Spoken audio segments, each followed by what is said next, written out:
শতভাগ আবাসনের দাবিতে চট্টগ্রাম বিশ্ববিদ্যালয়ের প্রশাসনিক ভবনে তালা দিয়ে বিক্ষোভ করছে শিক্ষার্থীরা। অবরুদ্ধ রয়েছেন উপাচার্য ও উপ উপাচার্য। দুপুরে পূর্ব ঘোষিত কর্মসূচি হিসেবে শিক্ষার্থীরা বিভিন্ন প্ল্যাকার্ড হাতে নিয়ে প্রশাসনিক ভবনের সামনে জড়ো হন। পরে দাবি আদায়ে নানান স্লোগান দেন তারা। এক পর্যায়ে প্রশাসনিক ভবনে তালা দেয় শিক্ষার্থীদের একাংশ। এ সময় দাবি আদায় না হওয়া পর্যন্ত সেখানে অবস্থান নেয়ার ঘোষণা দেয় বিক্ষুব্ধ শিক্ষার্থীরা। শিক্ষার্থীরা জানান, আবাসিক হলে আসন বরাদ্দে মেধা যাচাই প্রক্রিয়া তাদের বিপাকে ফেলেছে। এতে বাড়তি ভাড়া দিয়ে শহরে থাকতে হচ্ছে তাদের। প্রশাসনকে একাধিকবার জানানো হলেও কোনো উদ্যোগ নেওয়া হয়নি।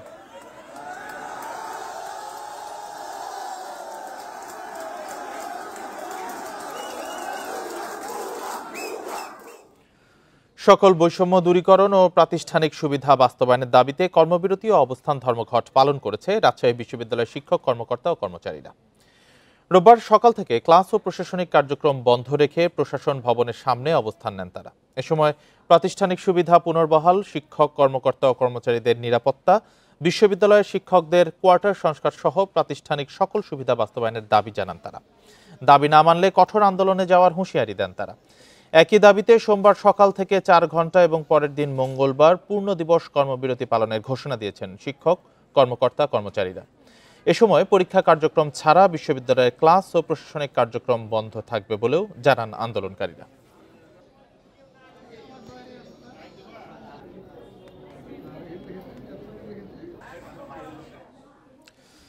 সিলেটের সাদাপাথর লুটের ঘটনায় অভিযান চালিয়ে 4 জনকে গ্রেপ্তার করেছে যৌথ বাহিনী।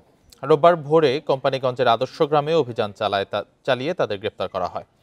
এদিকে সদর উপজেলার শালুকটিকর ভাটা এলাকায় মাটি চাপা অবস্থায় অন্তত 11 ঘনফুটেরও বেশি পাথর জব্দ করেছে যৌথ বাহিনী।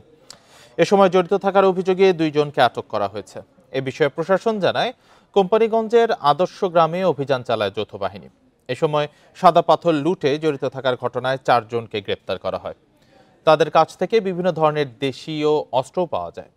এছাড়া ধোপাগুল সংলগ্ন শালুটিকর ভাটা এলাকায় একটি ক্রাশার মিলের আঙিনায় মাটিচাপা অবস্থায় পাথরের সন্ধান পায়। জব্দকৃত পাথরের পরিমাণ আনুমানিক 11,000 ঘনফুট। লুট হওয়া পাথর উদ্ধারে যৌথ বাহিনীর অভিযান অব্যাহত থাকবে বলেও জানান কর্মকর্তারা।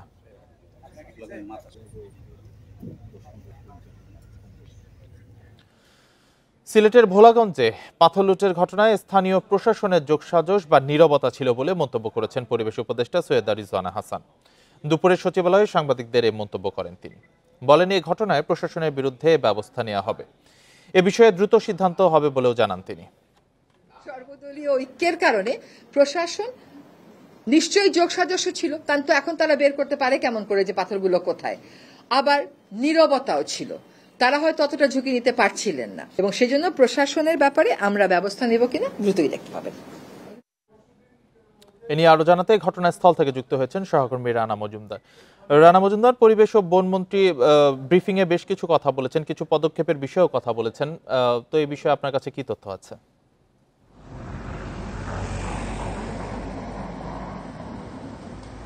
দেখুন, আসলে পরিবেশ উপদেষ্টা কিন্তু যথার্থ বলেছেন। কেননা এর আগে যখন আসলে অবাধে এবং নির্বিচারে যে পাথরগুলো লুট হয়ে গেছে, প্রাকৃতিক সৌন্দর্য নষ্ট হয়েছে, সেক্ষেত্রে আসলে প্রশাসনের যে ভূমিকা সেটা আমরা একেবারেই দেখিনি।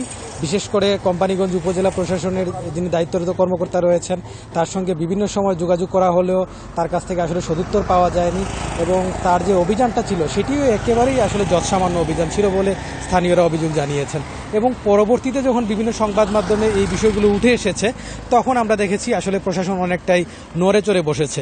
এবং এর পরিপ্রেক্ষিতে গত কয়েকদিন যাবতই আমরা দেখেছি যে যৌথ বাহিনী একটি তল্লাশি চেকপোস্ট চালিয়েছে, এবং উপজেলার বিশেষ করে কোম্পানিগঞ্জ, গোয়াইনঘাট উপজেলার এই যে জাফলং, সাদাপাথর যে এলাকাগুলো রয়েছে, সেগুলোর যে সংশ্লিষ্ট যে জায়গাগুলো রয়েছে সেখানে কিন্তু অভিযান পরিচালনা করা হচ্ছে। পাশাপাশি যে স্টোন ক্রাশার মিল যেগুলো রয়েছে সেগুলোরও আশেপাশে কিন্তু আমরা দেখেছি অনেকগুলো পাথর জব্দ করে রাখা হয়েছে, এবং সেগুলো কিন্তু প্রশাসন অভিযানের মাধ্যমে তারা উদ্ধার করেছে।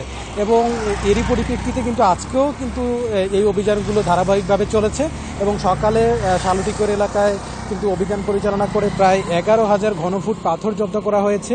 এর আগে আসলে কোম্পানিগঞ্জ থানা পুলিশের যিনি কর্মকর্তা রয়েছেন উজায়ের আল মাহমুদ আদনান, তিনি যে বিষয়টি আমাদেরকে জানিয়েছেন যে গতকাল মধ্যরাত থেকে আজকে ভোররাত পর্যন্ত কোম্পানিগঞ্জের একটি গ্রামে কিন্তু অভিযান চালান তারা, এবং সেখানে অভিযান চালিয়ে 4 জনকে আটক করা হয় এবং সেই সাথে কিন্তু দেশীয় অস্ত্র আটক করা হয় এবং তাদের সবারই কিন্তু মূলত এই যে পাথর লুটপাটের ঘটনার সাথে তাদের সম্পৃক্ততা রয়েছে বলে তিনি জানিয়েছেন। এবং তিনি আরেকটি বিষয় উল্লেখ করেছেন যে এ ধরনের অভিযান কিন্তু তাদের প্রতিনিয়তই চলবে এবং তারা চেষ্টা করছেন যে যে পাথরগুলো লুট হয়েছে সেগুলো যাতে আবার পুনঃস্থাপন করে প্রাকৃতিক সৌন্দর্য যতটুকু পারা যায় সেটা যেন ফিরিয়ে আনা যায়, সেই চেষ্টাটুকু তারা চালাচ্ছেন। পাশাপাশি আমরা কথা বলেছিলাম জেলা প্রশাসনের সাথে। জেলা প্রশাসন বলছেন তারা কিন্তু এখন কোম্পানিগঞ্জ গোয়াইনঘাটের যেই প্রাকৃতিক সৌন্দর্যমণ্ডিত যে এলাকাগুলো রয়েছে, বিশেষ করে সাদা পাথর, জাফলং, এইসব এলাকাগুলোতেই তারা বিশেষ নজরদারি দিচ্ছেন। তবে একটি বিষয় এখানে উল্লেখ করা প্রয়োজন, যারা পাথর শ্রমিক রয়েছেন তারা যে বিষয়টি উল্লেখ করছেন যে আসলে তারা তো শ্রমজীবী হিসাবে এই ক্ষেত্রে আসলে তারা কাজ করেছেন, তো প্রশাসনের অভিযানের কারণে এই শ্রমজীবীদেরকেই আসলে মূলত ধরা হচ্ছে। কিন্তু যারা পর্দার আড়ালে কাজ করে গেছেন, যারা বড় ধরনের লুটপাট করেছেন, সে সকল মানুষদেরকে আসলে একেবারেই আইনের আওতায় আনা সম্ভব হচ্ছে না, এই অভিযোগটি তারা জানিয়েছেন। এবং তারা বলছেন যে আসলে এই ধরনের মানুষদেরকে যদি আইনের আওতায় আনা সম্ভব না হয় তাহলে এই যে লুটপাটের ঘটনা সেটি কিন্তু অব্যাহতভাবে চলতে থাকবে। আরেকটি বিষয় এখানে উল্লেখ করা প্রয়োজন, সেনাবাহিনী যে চেকপোস্টটি চালাচ্ছে এখন, এটি হচ্ছে সিলেট এবং ভোলাগঞ্জ মহাসড়কের এয়ারপোর্ট সংলগ্ন যে এলাকাটি রয়েছে সেখানে, এবং এই এলাকায় যখন চেকপোস্ট চালানো হয় তখন কিন্তু শত শত ট্রাক আটকিয়ে সেগুলোর কাগজপত্র যাচাই করে সেগুলোতে এলসি পাথর রয়েছে কিনা নাকি সাদা পাথরের অংশবিশেষ রয়েছে সেগুলো কিন্তু চেক করা হচ্ছে। এবং আমরা দেখতে পেরেছি যে প্রশাসনের কর্মকর্তারা অনেক ক্ষেত্রেই কিন্তু এই ট্রাকগুলো আটকিয়ে তারা পেয়েছেন যে এখানে সাদা পাথর কিংবা জাফলংয়ের যে পাথরগুলো রয়েছে সেগুলোর অংশবিশেষ রয়েছে, এবং সেগুলো জব্দ করার পরে কিন্তু আবার পুনরায় সাদা পাথর কিংবা জাফলংয়ে সেগুলো ফেরত পাঠানো হয়েছে প্রতিস্থাপনের জন্য। এবং এক্ষেত্রে তারা অনেকেই যারা স্থানীয়রা রয়েছেন, পরিবেশবাদীরা যারা রয়েছেন, তারা উল্লেখ করছেন সেনাবাহিনীর আগে যখন এখানে পুলিশের চেকপোস্ট ছিল, এয়ারপোর্ট থানাধীন পুলিশের চেকপোস্ট, তখন কিন্তু আসলে সেটি সক্রিয়ভাবে পুলিশের সেই ভূমিকাটি ছিল না, যার কারণে অনেক পাথর কিন্তু এখন দেশের বিভিন্ন জায়গায় পাওয়া যাচ্ছে। তো এক্ষেত্রে এই যে সংশ্লিষ্ট থানার পুলিশের ভূমিকাটা নিয়েও কিন্তু অনেকে প্রশ্ন তুলেছেন।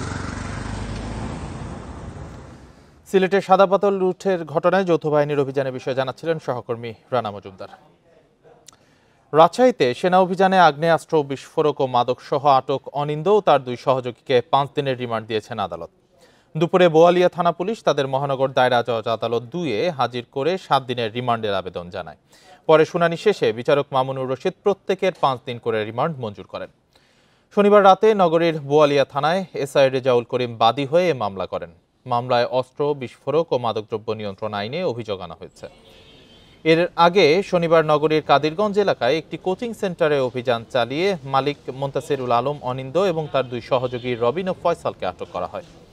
এ সময় উদ্ধার করা হয় বেশ কিছু অস্ত্রগুলি ও বিস্ফোরক তৈরির সরঞ্জাম।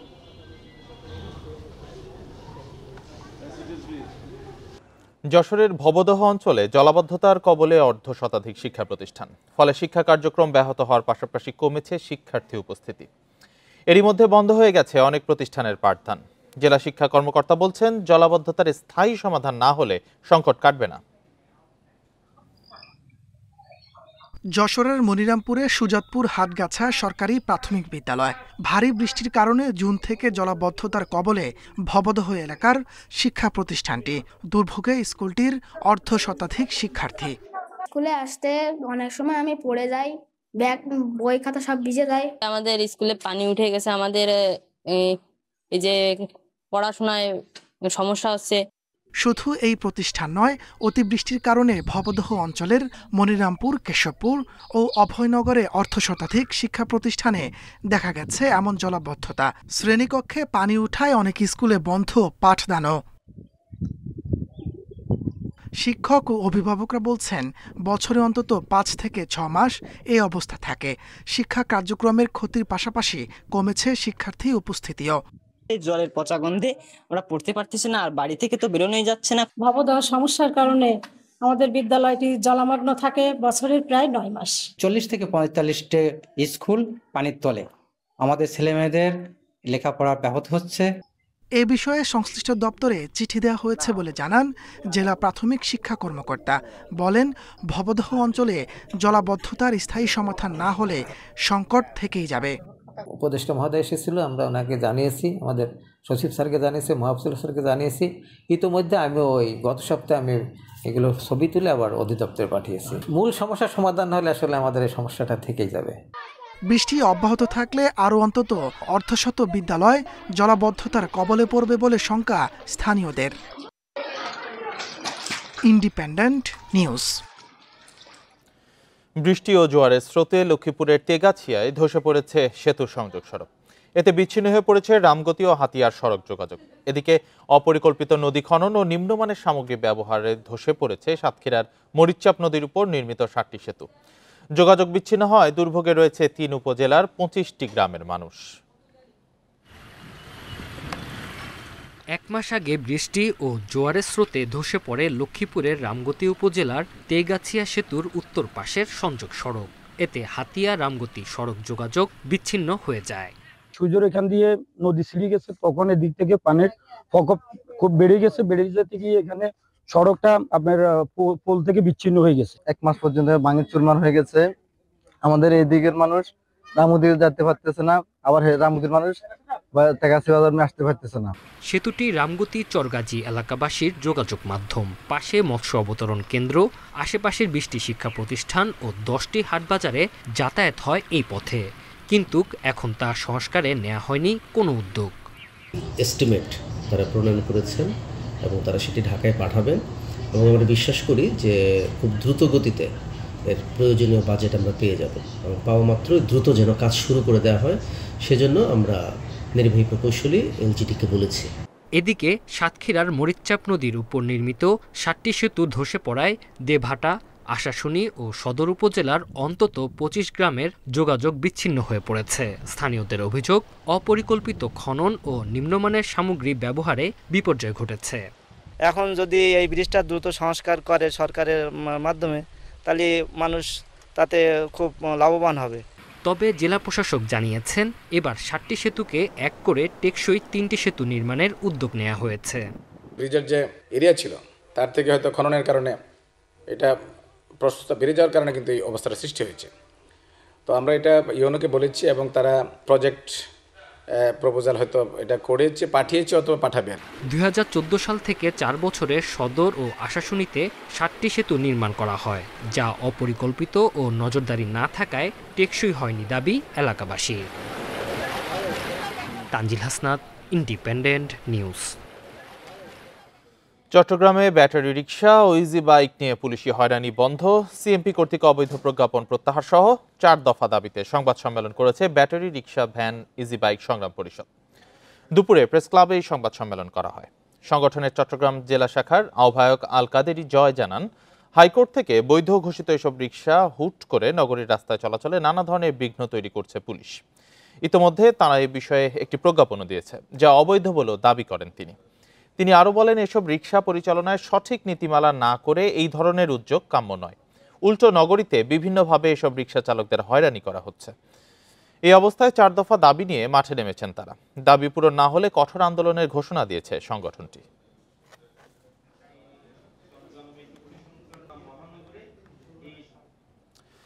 বরগুনার 250 শয্যা হাসপাতাল 500 শয্যায় উন্নীত করা ও মেডিকেল কলেজ স্থাপন সহ স্বাস্থ্যসেবা উন্নতির জন্য বিভিন্ন দাবিতে মানববন্ধন অনুষ্ঠিত হয়েছে। বেলা 11টার দিকে সদর হাসপাতাল চত্বরে এই মানববন্ধন কর্মসূচি অনুষ্ঠিত হয়। মানববন্ধনে সকল রাজনৈতিক সংগঠনের নেতাকর্মী সহ বিভিন্ন শ্রেণী পেশার মানুষ অংশ নেন। মানববন্ধনে বক্তারা বলেন, ডেঙ্গু আক্রান্ত হয়ে গত 3 মাসে বরগুনায় 40 জনের মৃত্যু হয়েছে। সামান্য অসুস্থ হলেই রোগীদের অন্য হাসপাতালে রেফার করা হয়। উপকূলের 12 লাখ মানুষের চিকিৎসা সেবার সাংবিধানিক অধিকার নিশ্চিতের দাবি জানানো হয়। দ্রুত দাবি না মানলে হরতাল সহ কঠোর আন্দোলনের কর্মসূচির হুঁশিয়ারি দেন তারা।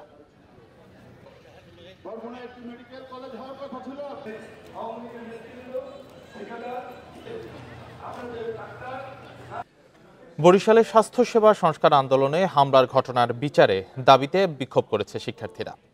দুপুরে বরিশাল শের-ই-বাংলা মেডিকেল কলেজ হাসপাতালের সামনে এই কর্মসূচি পালন করেন তারা। এ সময় ইট পাটকেল নিক্ষেপের ঘটনা ঘটে। পুলিশ জানায় দুপুরে নগরীর অশ্বিনী কুমার হলের সামনে থেকে বিক্ষোভ মিছিল বের করে স্বাস্থ্যসেবা সংস্কার আন্দোলনের শিক্ষার্থীরা। মিছিলটি শেরেবাংলা মেডিকেল কলেজ হাসপাতালের সামনে অবস্থান নেয়। এ সময় তারা শিক্ষার্থীদের উপর হামলার ঘটনার বিচার দাবিতে স্লোগান দেয়। এক পর্যায়ে আন্দোলনরত শিক্ষার্থীদের উপর ইটপাটকেল নিক্ষেপ করে দুর্বৃত্তরা। পরে পুলিশ গিয়ে পরিস্থিতি নিয়ন্ত্রণে আনে। 21 দিন ধরে বরিশাল শেরেবাংলা মেডিকেল কলেজ হাসপাতাল সহ সারা দেশের স্বাস্থ্য খাত সংস্কারের দাবিতে আন্দোলন চালিয়ে আসছে শিক্ষার্থীরা।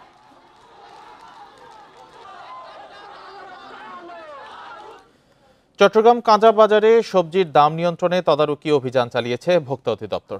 দুপুরে নগরীর বৃহত্তম ভোগ্যপণ্যের বাজার রিয়াজউদ্দিন বাজারে এ অভিযান চালানো হয়। এ সময় বাজারে বিভিন্ন প্রকার সবজির দাম বৃদ্ধির প্রমাণ পায় সংস্থাটি। এ সময় মূল্য তালিকা না থাকায় 5টি প্রতিষ্ঠানকে 45,000 টাকা জরিমানা করা হয়। এছাড়া পেঁয়াজের দাম বৃদ্ধি রোধে বেশ কয়েকটি প্রতিষ্ঠানকে সতর্ক করা হয়। এ বিষয়ে ভোক্তা অধিদপ্তরের উপপরিচালক মোহাম্মদ ফয়েজুল্লাহ জানান, অভিযান পর্যন্তই সতর্ক থাকে ব্যবসায়ীরা, পরে আগের মতোই অনিয়মে জড়িয়ে যান তারা। এটি রোধে অভিযান আরও বাড়ানো হবে বলেও জানান তিনি। ক্রয় আর খুচরা বিক্রয়ের সাথে একটু পার্থক্য রয়েছে। তো খুচরা বিক্রয়ে দেখা যাচ্ছে যে কোনো কোনো ক্ষেত্রে 80% পর্যন্ত প্রফিট করছেন বা দ্বিগুণ 100% পর্যন্ত বিজনেস করছেন, এরকমও কোনো কোনো প্রোডাক্ট আমরা পেয়েছি। আর মূল্য তালিকা যথাযথভাবে দিচ্ছেন না। চাঁদপুরে 12,000 মেট্রিক টন অপরিশোধিত চিনি চুরির চেষ্টার অভিযোগে 8 জনকে গ্রেপ্তার করেছে পুলিশ। বিষয়টি নিশ্চিত করেছেন চাঁদপুর নৌ পুলিশের উপপরিদর্শক বিল্লাল আল আজাদ। নৌ পুলিশ জানায় 5ই আগস্ট বিকেলে মেঘনা নদীর হরিণা ফেরিঘাটে এমভি সিওয়েস্টিন এক জাহাজে ছোলা মুড়ির সঙ্গে চেতনানাশক দ্রব্যাদি মিশিয়ে কয়েকজনকে অচেতন করা হয়। জাহাজের গ্রিজার ইমরান শেখ বিষয়টি মালিকপক্ষকে জানান। পরে মালিকপক্ষ তাদের অবস্থান জেনে নৌ পুলিশের সহায়তা নেয়। নৌ পুলিশ ঘটনাস্থলে গিয়ে জাহাজের স্টাফদের চাঁদপুর সদর হাসপাতালে চিকিৎসা দেওয়া হয়। শনিবার বিভিন্ন স্থানে অভিযান চালিয়ে 8 জনকে গ্রেপ্তার করা হয়। পরে তাদের আদালতের মাধ্যমে কারাগারে পাঠানো হয়েছে।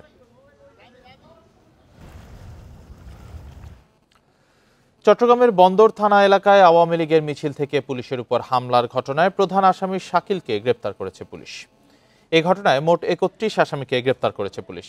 গতরাতে চন্দনাইশ থেকে গ্রেপ্তারের পর তাকে নিয়ে নগরীর বন্দর খালপাড় এলাকা থেকে হামলায় ব্যবহৃত অস্ত্র উদ্ধার করে পুলিশ। 11ই আগস্ট সোমবার রাতে নগরীর বন্দর থানার খালপাড় এলাকায় ঝটিকা মিছিল বের করে আওয়ামী লীগ, যুবলীগ ও ছাত্রলীগের নেতাকর্মীরা। খবর পেয়ে বন্দর থানা পুলিশের একটি দল ঘটনাস্থলে পৌঁছালে 10 থেকে 12 জন যুবক তাদের ধাওয়া করে। এ সময় ধারালো অস্ত্র দিয়ে এসআই আবু সাইদ রানাকে আঘাত করা হয়। এ ঘটনায় অস্ত্র সন্ত্রাস দমন আইনে পুলিশ 2টি মামলা দায়ের করে।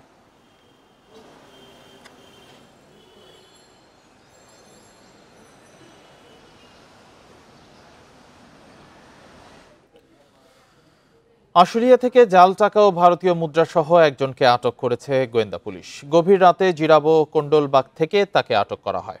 ঢাকা জেলা উত্তর গোয়েন্দা পুলিশের ওসি জালাল উদ্দিন জানান, গোপন সংবাদের ভিত্তিতে ওই এলাকায় অভিযান চালান তারা। এ সময় সেখান থেকে জাল টাকার ব্যবসায়ী রফিক মিয়াকে আটক করা হয়। এ সময় তার কাছ থেকে উদ্ধার করা হয় জাল 1,16,000 টাকা এবং 39,500 জাল রুপি। আটক রফিক মিয়া জাল টাকা ও রুপি সংগ্রহ করে দেশের বিভিন্ন স্থানে সরবরাহ করত। এ চক্রের বাকি সদস্যদের আটকের চেষ্টা চলছে বলেও জানায় পুলিশ। সেই টাকা নিজের থেকে আমদানি করে প্রস্তুত করে সে বিভিন্ন মানুষকে বিভিন্ন জায়গায় সেল করে এবং বিভিন্ন মানুষকে হয়রানির মধ্যে ফেলে। সে এই পেশাতেই দীর্ঘদিন যাবৎ নিজেকে নিয়োজিত রাখছে। লালমনিরহাটের পাটগ্রাম সীমান্তে 2 জনকে পুশ-ইন করেছে বিএসএফ। ভোরে ভারতের বিএসবাড়ি ক্যাম্পের সদস্যরা তাদের পুশ-ইন করে।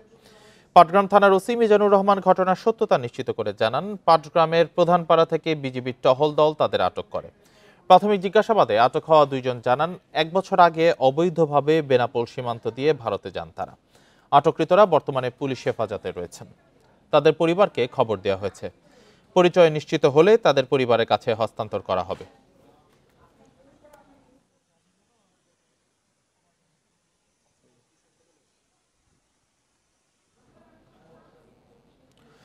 পঞ্চগড়ে ছাত্রদল কর্মী জাবেদ উমর জয় হত্যা মামলার প্রধান আসামি আলামিন ও তার ভাই আকাশকে চট্টগ্রাম থেকে গ্রেপ্তার করেছে পুলিশ। শনিবার রাতে তাদের আদালতে তোলা হলে স্বীকারোক্তিমূলক জবানবন্দি দেন প্রধান আসামি আলামিন। পরে তাদের কারাগারে পাঠানোর নির্দেশ দেয় আদালত। পুলিশ জানায়, জয় হত্যাকাণ্ডের পর চট্টগ্রামে বোনের বাসায় আশ্রয় নিয়েছিলেন 2 ভাই।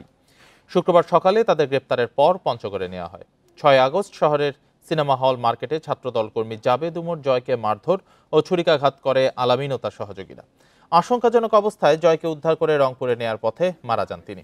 এ ঘটনায় জয়ের বড় ভাই বাদী হয়ে 8 জনের নাম উল্লেখ করে এবং অজ্ঞাত 10 থেকে 15 জনকে আসামি করে মামলা করেন। এখন পর্যন্ত এই মামলার 5 আসামিকে গ্রেপ্তার করা হয়েছে। মতামতের জন্য জুলাই সনদের খসড়া রাজনৈতিক দলগুলোর কাছে পাঠিয়েছে জাতীয় ঐকমত্য কমিশন। আগের খসড়ায় কিছু ত্রুটি থাকায় শনিবার বিকেলে আবারও রাজনৈতিক দলগুলোকে নির্ভুল খসড়া পাঠায় কমিশন। জুলাই সনদে বলা হয়েছে, বিদ্যমান সংবিধান বা অন্য কোনো আইনে ভিন্নতর কিছু থাকলে সেক্ষেত্রে এই সনদের বিধান অথবা প্রস্তাব বা সুপারিশ প্রাধান্য পাবে। সনদের বৈধতা, প্রয়োজনীয়তা কিংবা জারির কর্তৃত্ব সম্পর্কে কোনো আদালতে প্রশ্ন তোলা যাবে না। খসড়ায় সনদ বাস্তবায়নের অঙ্গীকারনামা রয়েছে, যদিও বাস্তবায়ন পদ্ধতি সম্পর্কে উল্লেখ নেই। এছাড়া জুলাই সনদকে আইনি ভিত্তি দেওয়া এবং জুলাই সনদ বাস্তবায়নের পদ্ধতি কি হতে পারে তা নিয়ে বিশেষজ্ঞ রাজনৈতিক দলগুলোর সঙ্গে আলোচনার কথা জানিয়েছে ঐকমত্য কমিশন। বাস্তবায়নের পদ্ধতি নির্ধারণের পর সব দল সই করার মধ্য দিয়ে জুলাই জাতীয় সনদ চূড়ান্ত রূপ পাবে।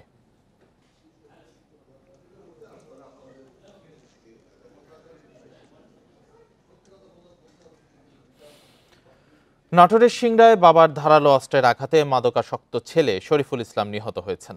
শনিবার সন্ধ্যায় উপজেলার চামারি ইউনিয়নের মহিষমারি গ্রামে এই ঘটনা ঘটে। পুলিশ ও এলাকাবাসী জানায়, শরীফুল ইসলাম দীর্ঘদিন ধরে মাদকাসক্ত ছিলেন। তার মাদকাসক্তির কারণে পরিবারে প্রায়ই ঝগড়া লেগেই থাকত। মাদক সেবনের জন্য প্রায়ই মা বাবাকে নির্যাতন করত। শনিবার সন্ধ্যায় শরীফুল বাড়িতে এসে মা বাবার কাছে টাকা চায়। এক পর্যায়ে শরীফুলের বাবা শহীদুল ইসলাম প্রচণ্ড রাগে একটি ধারালো হাসুয়া দিয়ে ছেলেকে আঘাত করেন। এতে ঘটনাস্থলেই শরীফুল মারা যায়। ঘটনার পর থেকে শহীদুল ইসলাম পলাতক রয়েছেন। এদিকে গাইবান্ধার গোবিন্দগঞ্জে শ্রমিক কল্যাণ ফেডারেশনের নেতা নজরুল ইসলাম নজিরকে গলা কেটে হত্যা করেছে দুর্বৃত্তরা। হত্যার কারণ জানতে তদন্ত করছে পুলিশ।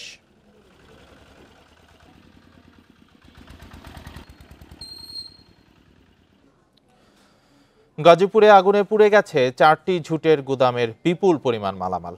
গভীর রাতে হায়দ্রাবাদ এলাকায় ঝুটের গুদামে আগুন লাগে। ফায়ার সার্ভিসের উপসহকারী পরিচালক মোহাম্মদ মামুন জানান, রাত 12টার দিকে ওই এলাকার ঝুট ব্যবসায়ী কাইয়ুমের গুদাম থেকে আগুনের সূত্রপাত হয়। পরে আগুন পাশের গুদামে ছড়িয়ে পড়ে। খবর পেয়ে ফায়ার সার্ভিসের 5টি ইউনিট প্রায় 3.5 ঘন্টার চেষ্টায় আগুন নিয়ন্ত্রণে আনে।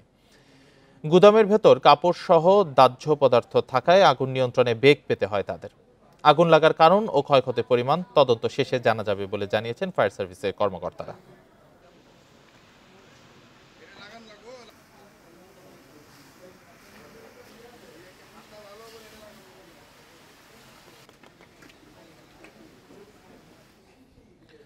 দীর্ঘ 5.5 মাস বন্ধ থাকার পর হিলি স্থলবন্দর দিয়ে আবারও ভারত থেকে পেঁয়াজ আমদানি শুরু হয়েছে। রবিবার বিকেলে পেঁয়াজ বোঝাই একটি ট্রাক প্রবেশের মধ্য দিয়ে পেঁয়াজ আমদানি শুরু হয়েছে। এতে স্বস্তি ফিরেছে পাইকার ও সাধারণ ক্রেতাদের মাঝে। পেঁয়াজ আমদানির ফলে দেশের বাজারে দাম কমে আসবে বলেও জানিয়েছেন আমদানিকারকরা। তবে 30 টন করে পেঁয়াজ আমদানির অনুমতি দেয়ায় এলসি করা সহ অন্য আমদানি খরচ বাড়বে বলে শঙ্কা তাদের। তাই আমদানির পরিমাণের বাধ্যবাধকতা তুলে নেওয়ার দাবি জানিয়েছেন আমদানিকারকরা। বন্দর দিয়ে সর্বশেষ 3 মার্চ পেঁয়াজ আমদানি হয়েছিল। এরপর থেকে পেঁয়াজ আমদানির অনুমতি বন্ধ রাখায় ভারত থেকে পণ্যটি আমদানি বন্ধ ছিল।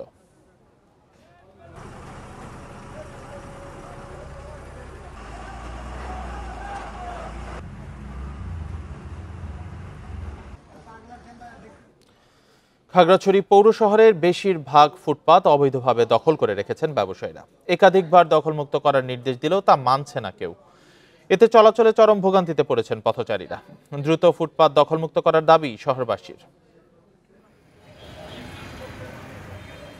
খাগড়াছড়ি পৌর শহরের শাপলা চত্বর, ভাঙা ব্রিজ ও মসজিদ সড়কের দুপাশের ফুটপাতে রাখা হয়েছে বিভিন্ন পণ্য। বসানো হয়েছে অস্থায়ী দোকানও। কোটি টাকা খরচ করে জনসাধারণের জন্য তৈরি করা ফুটপাতগুলো চলে গেছে ব্যবসায়ীদের দখলে। শহরের মোট 8 কিলোমিটার ফুটপাতের মধ্যে অর্ধেকই দখল করে রাখা হয়েছে। এতে পথচারীদের চলাচলে ব্যাঘাত ঘটছে। প্রতিদিনই বাড়ছে যানজট ও দুর্ঘটনা। দোকানপাট, গাড়ি ঘোড়া ফুটপাত দখল করে বসে থাকে। সেই সময় আমাদের বাচ্চা কাচ্চা নিয়ে স্কুলে যাওয়ার সময় আমাদের বিভিন্ন ধরনের দুর্ঘটনা হওয়ার সম্ভাবনা থাকে। ফুটপাত দিয়ে হাঁটতে পারতেছি না, আমরা রাস্তা দিয়ে হাঁটতে হয়। ব্যবসায়ী সমিতির নেতারা বলছেন, বারবার সতর্ক করা হলেও দখলমুক্ত হচ্ছে না ফুটপাত। 3-4টা প্রতিষ্ঠানের সমন্বয়ে আমরা এই ফুটপাত দখলমুক্ত করার জন্য এই কাজ করে যাব এবং এই বিষয়ে আমরা বদ্ধপরিকর। ফুটপাত দখলমুক্ত করতে মাইকিং করার কথা জানিয়েছেন পৌর প্রশাসক। এবার উচ্ছেদ অভিযান চালানোর আশ্বাস দেন তিনি। আমরা অভিযান শুরু করব, তখন আমরা কারো কথাই শুনব না। আইন অনুযায়ী আমাদের রাস্তা হচ্ছে বা ফুটপাথে আমি যা পাবো তাই উচ্ছেদ করব এবং সে বিষয়ে কারো জোর আপত্তি তখন আমরা গ্রহণ করব না। পর্যটন বান্ধব শহর গড়তে দ্রুত ফুটপাত দখলমুক্ত করার জন্য নিয়মিত অভিযানের দাবি স্থানীয়দের। Independent news. মানিকগঞ্জ পৌর এলাকায় একের পর এক গড়ে উঠছে অপরিকল্পিত ভবন। অনেক ভবনের কারণে সরু হয়ে যাচ্ছে রাস্তাঘাট, যাতে শহরের বিভিন্ন এলাকায় তৈরি হচ্ছে যানজট, চলাচলে বাড়ছে ভোগান্তি। মানিকগঞ্জ শহরের প্রধান সড়কের পাশে গড়ে উঠেছে তুফান আলী প্লাজা। রাস্তা ঘেঁষে গড়ে ওঠা বহুতল ভবনটির গাড়ি পার্কিং স্পেস ভাড়া দেওয়া হয়েছে বাণিজ্যিক কাজে। পার্কিং সুবিধা না থাকায় রাস্তায় রাখা হচ্ছে গাড়ি, এতে তৈরি হচ্ছে যানজট। শুধু তুফান আলী প্লাজা নয়, মানিকগঞ্জ শহরে গড়ে ওঠা অনেক ভবনের সামনেই তৈরি হচ্ছে যানজট। কোথাও কোথাও ভবন তৈরিতে নিয়ম অনুযায়ী জায়গা না ছাড়াই সরু হয়ে গেছে রাস্তা। পার্কিং এর জায়গায় তারা পার্কিংটা রাখেন নাই, তারা এটা বাণিজ্যিকভাবে তারা ভাড়া দিয়ে দিচ্ছেন, যেটা আইনগতভাবে টোটালি অবৈধ। বিল্ডিং এর প্ল্যান অনুমোদন নেওয়ার পরে পৌর কর্তৃপক্ষকে উপস্থিত রাইখা যদি লেআউট দেয় তাহলে রাস্তা কনফার্ম। নগর পরিকল্পনাবিদেরা বলছেন, পৌরসভার পরিদর্শক পদ খালি থাকায় ভবন নির্মাণের প্ল্যান অনুমোদনের পর তদারকি হচ্ছে না ঠিকমতো। সারা বাংলাদেশের পৌরসভায় কোথাও কোনো পরিদর্শকের পদটা নাই যে ইনভেস্টিগেশন করবে। যখন প্ল্যান অ্যাপ্রুভাল নিয়ে গেল পৌরসভা থেকে, এরপরে এটার জন্য যে তদারকির যে প্রয়োজনীয়তা আছে সেটার জন্য আমার কিন্তু কোনো ইন্সপেক্টরের পদ নাই। তবে নতুন ভবন নির্মাণের ক্ষেত্রে কোনো অনিয়ম নেই বলে দাবি পৌর প্রশাসকের। বিল্ডিং নির্মাণের ক্ষেত্রে যে পার্কিং নাই কিংবা নাই, এটা তো আপনারা ভালো মতোই জানেন যে এটা বিগত সময় থেকেই প্রবলেমটা শুরু। তো বিগত সময়ের কোনো জিনিস সেই দায়িত্ব তো আসলে আমি নিতে পারছি না। জমির কাগজ থেকে সবকিছু যাচাই করে আমরা সেইভাবে প্ল্যান দেওয়ার চেষ্টা করছি। 42.32 বর্গ কিলোমিটারের মানিকগঞ্জ পৌরসভার জনসংখ্যা 2 লাখের বেশি। পৌরসভাটি 1972 সালে গঠিত হলেও প্রথম শ্রেণীতে উন্নীত হয় 1997 সালে। Independent news. বিদেশি ফল ড্রাগনের চাষ ছড়িয়ে পড়েছে বিভিন্ন জেলায়। একসময়ের দামি ফল এখন সাধারণ মানুষের হাতের নাগালে। তবে দাম কমলেও লোকসানে নেই ড্রাগন চাষিরা। তারা বলছেন, ফলন ভালো হওয়ায় পুষিয়ে নিতে পারছেন তারা।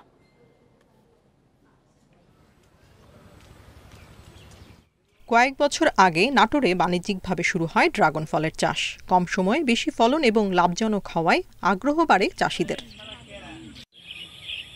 কয়েক বছর আগেও ড্রাগন ফল ছিল সাধারণ মানুষের নাগালের বাইরে। আগে যেখানে প্রতি কেজি ড্রাগন ফল 400 থেকে 500 টাকা কেজিতে বিক্রি হতো, এখন তা বিক্রি হচ্ছে 100 থেকে 150 টাকায়। তবে দাম কমলেও লাভ থাকছে বলে জানিয়েছেন জয়পুরহাটের চাষিরা। 110 থেকে 140 টাকা পর্যন্ত পাইকারি বিক্রি করা যায়। তবে এই অবস্থা আমার লস নাই, তবে বেনিফিট একটু কমে আসছে। নওগাঁর চাষিরা বলছেন, ভালো ফলনের কারণে দাম কমলেও পুষিয়ে নিতে পারছেন তারা। ড্রাগনের আবাদ টিকিয়ে রাখতে কম দামে সার ও কীটনাশক দেওয়ার দাবি তাদের। 150 টাকা বা 160 টাকা দিকে না, এটা আসলে আমাদের জন্য টিকে থাকা খুব কঠিন। দাম কমায় সুস্বাদু ও পুষ্টিগুণে ভরা ফলটি এসেছে অনেকের খাদ্য তালিকায়। উৎপাদন বাড়তেছে, দামটা কমে যাচ্ছে, পাবলিক মনে করেন যে সামগ্রীর মধ্যে খাইতে পারতেছে। আমরা আগে কিনে খেতে পারতাম না, এখন মনে করেন যে দেশে মনে করেন যে আমাদের জেলায় চাষ হওয়ার কারণে আমরা খুব কম দামে কিনে খাচ্ছি। ড্রাগনের উৎপাদন বাড়াতে কৃষকদের নানাভাবে সহায়তা দেওয়া হচ্ছে বলে জানিয়েছে কৃষি বিভাগ। ফলন বৃদ্ধির জন্য বিভিন্ন যে প্রযুক্তি, সেটি আমরা কিন্তু কৃষকের কাছে আমরা বলছি, এবং আমাদের যে উপশাখার কৃষি কর্মকর্তারা রয়েছে তারাও কিন্তু বিভিন্ন উপজেলায় এই ফলটি চাষের জন্য বিভিন্নভাবে উদ্বুদ্ধ করে যাচ্ছে। ড্রাগন গাছ লাগানোর 1 বছরের মধ্যেই ফল আসে। মে থেকে নভেম্বর পর্যন্ত পাওয়া যায় ফল। প্রতি বিঘায় ফলন হয় 40 থেকে 50 মণ। Tania Nasrin, Independent News. পটুয়াখালীতে সার্ভিস তার চুরি হওয়ার দীর্ঘ 18 দিন ধরে বন্ধ রয়েছে 4 লেন সড়কের ওয়াকওয়ে ল্যাম্পপোস্ট বাল্ব। এতে সন্ধ্যার পরই অন্ধকারাচ্ছন্ন থাকছে এই এলাকা। ফলে বিপাকে পড়েছেন ওয়াকওয়েতে হাঁটতে আসা সাধারণ মানুষ। দ্রুত সময়ের মধ্যে ল্যাম্পপোস্টের বাল্বগুলো চালুর দাবি জানিয়েছেন স্থানীয়রা। 2023 সালে সৌন্দর্য বর্ধন ও পথচারীদের সুবিধার্থে 4 লেন কাম ওয়াকওয়ে সড়ক নির্মাণের পাশাপাশি 35টি ল্যাম্পপোস্ট স্থাপন করে পৌরসভা কর্তৃপক্ষ। গত 31শে জুলাই রাতে এসব ল্যাম্পপোস্টের সার্ভিস তার চুরি করে নেয় চোর চক্র। পরে ওই দিনই সিসিটিভির ফুটেজ থেকে 1,05,000 টাকার তার সহ 2 চোর ও এক ব্যবসায়ীকে গ্রেপ্তার করে পুলিশ।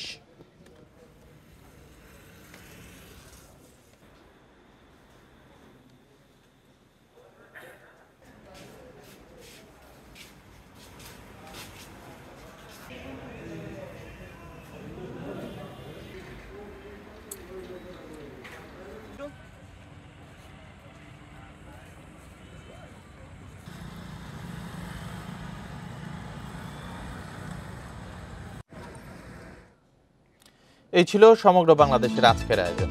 ইন্ডিপেন্ডেন্ট টেলিভিশনের সব খবর আরো বিস্তারিত জানতে চোখ রাখুন ফেসবুক, ইউটিউব, এক্সে।